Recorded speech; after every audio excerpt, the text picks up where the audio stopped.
How's it going, everyone? My name is Derek Afasi. I'm the owner of Afasi Financial Group and RetireSharp.com.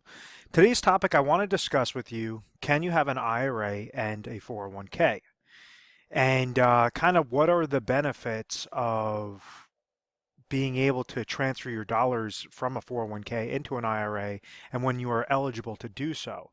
So what I want to do is go over the pros and cons of a 401k, the pros and cons of an IRA, and then why it typically makes sense, especially when you're gearing up for retirement, to take old 401k monies or existing 401k monies if you suffice a certain requirement to therefore roll it over into a specifically designed IRA contract. So when we're going through the first topic regarding a 401k is a qualified employer-sponsored retirement plan. So an individual would start employment at a specific company, a private company, and this company will give them an employee benefits package. One of them might include that they could place certain dollars into a 401k plan. So think of that 401k plan as like a bucket. This is a retirement bucket. So if this individual is making money, has a salary, whatever it might be, they could take a portion of their salary, percentage of their income, and place it into this bucket. So if this person's making $100,000 and they decide I want to place 10% of my monies into the 401k account, that means obviously $10,000 is going into this type of plan. This money is going to have a tax deduction off of what contributions are being placed into this plan. So their adjusted gross income in this example would be $90,000 at the end of that year, except for instead of the $100,000 that that person made, is because they were placing it into a pre-tax vehicle, something that would give them that tax deduction now. The monies that grow into this 401k, it's a combination by the contributions that are placed into this plan, and then also the percentage rate that comes back regarding this specific type of plan. Now, what determines this percentage rate is typically tied to mutual funds. So when you're working for a company, you're offered a 401k plan, you might see a whole slew of different mutual fund options to choose from, maybe between like 5 to 15, 5 to 20 different mutual fund options to choose from. And it might say like conservative, you might see like target date funds, all these different things. Well, with these mutual funds, with this platform, I just want to clear off the screen, we want to make sure that the interest credit is as high as possible. So if you have limited funds, such as 15 to 20 different mutual funds, and they're garbage funds, well then you're going to have a garbage return. It's not going to be a favorable rate of return. Now, individuals that are investing into these mutual fund type accounts, yes, they want to say, okay, if I'm making money, I want to make sure that I'm saving for retirement, saving for retirement, saving for retirement. But it's the combination of what goes into this bucket and also this interest credit. So if this interest credit comes back negative, like it did in 2008, you have individuals that lost thousands upon thousands of dollars in their portfolio because they got hit with a 50% loss in their 401ks. It didn't matter how much they were contributing into this plan. It was because the mutual fund options were garbage mutual funds tied heavily to the market, and they just thought that the market was always going to be going up. So therefore, that account went down. The interest credit came back negative, and therefore cut the bucket in half. And that was obviously a big problem, is because they didn't have a whole plentiful amount of options like you would with an IRA to choose from. Now, the benefits of a 401k, and this used to be a lot more attractive a few years back and has really gone by the wayside, is the match. If someone, let's say if an employer is giving this employee an incentive to stay at the company, they could offer different things such as bonuses, or they could give favorable matches to their 401k plan. What I mean by that is, let's say if that individual is making $100,000 and the company says, okay, we're going to give you a 3% match on your money. If they go and they place 10% of their salary, just like that other example, into this plan, the company is going to be giving them, so this is $10,000, the company is going to be giving them $3,000. So now $13,000 was the contribution for that year. If they place in $2,000, well, that's only 2%. They're only going to get $2,000. So it's going to be a match up to that specific limit. In this case, in this example, it's going to be 3%. So you have more contributions going into this bucket, which should therefore grow that bucket larger and larger and larger. So when individuals sever employment with a specific company, they might have an old 401k plan that's sitting there. This is where the benefits of an IRA. You could establish an IRA on an individual side and just say, okay, I want to start contributing monies into an IRA plan, but you're going to be capped on how much you can contribute. Right around the $5,000, $6,000 mark, depending upon what year that you're placing those dollars into it. And it's constantly increases, but it's very low, especially if you have somebody that's making $300,000 in a given year, and they're going to try to establish an IRA, an individual retirement account of making, putting away $5,000. That's a drop into the bucket. So that's where an individual, typically when someone's establishing an IRA, they're from existing 401k accounts. So what this means is, let's say if a person was working, they kept contributing monies into their bucket, they were getting a positive interest credit. Now this bucket is nice and large. Well, we understand the downside is you're going to be limited on those different funding options. On top of it, you're going to be having to pay 401k related fees and those mutual fund related fees. And if you're having an advisor monitor those accounts, that's an additional fee known as an advisor fee. So all those negatives with the downward market losses that really hinder the 401k account performance. So after somebody leaves a company, well, now it gives them access to roll over their old 401ks. The reason why it's called rollover is this 401k plan is known as a qualified retirement account, and IRA is known as a qualified retirement account. So rather than taking the 401k out, and this actually happens more times than you would think, an individual thinks, oh, I have $100,000 in my 401k plan. I'm just going to throw that into my checking account. I left my employment. This is all my money. I'm just going to throw it into my checking account.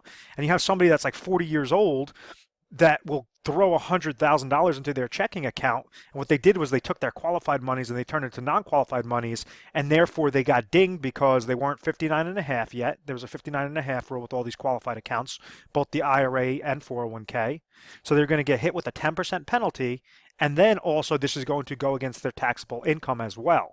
So it's going to show as if they made an additional $100,000 that year. And therefore, like, let's say if this person's in a 30% tax bracket, they're paying they're paying a $10,000 penalty, $30,000 in taxes. They're going to be able to walk away with 60 grand off of a rule that they just didn't realize.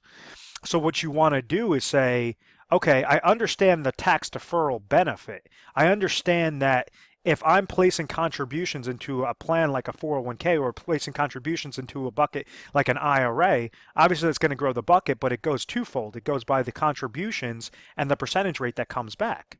Let me clear off the screen because it's starting to look a little sloppy. So when somebody does the rollover from an existing 401k, let's say that example with the $100,000, and they roll it over into an IRA, now you have a whole slew of different benefits. You could shave down the cost of those mutual funds. You could go into ETFs. You could go into stocks, bonds, bank CDs, a whole slew of different things that you could establish your account into, money market accounts, whatever you prefer. But you have thousands of different options as opposed to leaving your monies in the 401k account, which you're limited about 5 to 20 different options, to choose from, which are going to be more expensive. Essentially can be more expensive with the 401k account. So the IRA, when somebody's eligible to roll over their monies into a 401k, whether they left employment, they've severed employment with that employer, they've hit age 59 and a half, age 60, some companies allow you to roll over your 401ks. Sometimes when you have a 401k plan provider that changes, they allow you to roll over those monies as well. And then especially when it comes time for retirement, you could establish specifically designed IRA contracts that work in conjunction with your specific goals. So what I mean by that is, let's say if someone's 50 years old, they severed employment, they now have this 401k that's sitting there on the sidelines. They started with a new company. That new company has a 401k plan. The constant mistake is this individual takes the old 401k and rolls it over into their new 401k, where they should be taking their old 401k and rolling it over into a specifically designed IRA contract. If growth is their goal, then set up an IRA with better growth strategies than what the current 401k is offering. If it's safety and income, we'll then set up a specifically designed IRA contract with safety and income. In this example, if a person's 50 years old and they want to retire by age 65, you could actually set up guaranteed lifetime income streams through IRA annuity contracts that will get triggered at age 65 with a portion of those 401k dollars. So there's so many different things you could do with an individual retirement account that you, rather than just guessing and saying, oh, well, the 401k is convenient, the IRA, it's basically the difference of saying, okay, I have 15 different options or I have 15,000 options. I have, 5 different options or I have 500 different options. That same sort of concept is you could really mold it specifically to your situation, or you could do multiple IRA contracts. In this example, this person at $100,000, you could have maybe $50,000 that's segmented into an IRA annuity contract, another 25,000 that's set up into a risky IRA, with risky goals. You can have another one that's set up for, more conservative goals on the other 25,000. You have 3 different IRA contracts established correctly, which would essentially beat out the limited options that you have regarding your 401k.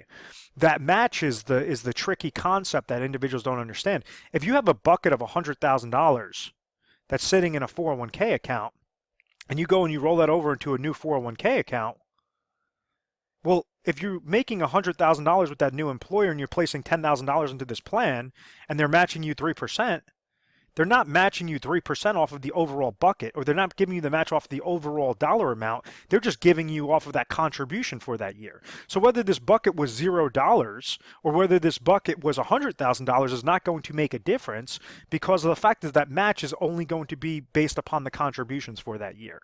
So I hope that all of that makes sense. So what we try to do with the Fosse Financial Group is we try to educate you guys. We try to say, okay, listen, this is your current situation. We're going to ask you a slew of questions to try to figure out what your goals are. And then based upon your current situation, are you going to be able to properly accomplish that goal? If not, well, then there might be some recommendations that we make. But it's going to be very transparent. We want to make sure that we're educating you guys through video tutorials, through literature pieces, different things to make you comfortable and confident about your retirement, to make sure that you're setting it up like a perfect puzzle piece, that everything could fit in your plan so that you have as much leftover monies as possible. If somebody has retirement assets of $500,000 in their 401k, they could go and, let's say they want to retire the next couple of years, they could segment a portion of this $500,000 to accomplish their exact retirement goal, so that they're preventing downward market losses, they're gaining on a consistent basis. Out of this 500,000, maybe this individual only has to use 200,000. So now they have 300,000 left over that they could risk, that they could use as fund monies, that you could use, towards vacations, towards travel, because 200,000 was segmented specifically with their plan. Whether that's they're setting up their income plan properly, they're using that in conjunction with Social Security and pension income, they have emergency funds set up properly, they're protecting themselves against inflation for step-ups in income. Everything left over, that the ultimate goal is to use the smallest amount of dollars and only as much as necessary into a specific plan, and have as much leftover money as possible. Because when you have as much leftover money as possible, obviously that's a good thing. Obviously you have the confidence to say, even if this was tied to market losses and the market went down, well, you're not freaking out as much because you've already preserved your accounts. You already established your plan properly off of your safe monies. You have to have that safety net in retirement. And this is this is what prevents individuals from outliving their retirement and being miserable in retirement, constantly stressed and looking at, their ticker and seeing their market performance. That's how you eliminate the stress, is by proper planning. And that's what we try to do for you guys. Our 1-800 number is 1-800-566-1002. You can give us a call 24 hours a day, 7 days a week. You'll speak with a specialist specific to what your needs are. And, basically we'll have a conversation with you. We'll try to see if there are any gaps, whether you are currently sufficing those gaps off of your current plan could do that, or whether we could give you some good recommendations. But, it's not pressure. It's basically, we just want to give you the best recommendations, give you the best education, and if you're properly educated, you're going to be, properly confident in retirement. We are A+ rated on the Better Business Bureau. It's because of our methodical process, and we utilize a system known as the Retire Sharp Planning System that goes through all the top carriers, the top contracts, to make sure that we can mold it into this perfect puzzle piece. But I want to thank you very much for watching this video. Please feel free to subscribe to our YouTube channel, Retire Sharp, so you can have access to the most updated videos. Thanks so much, guys.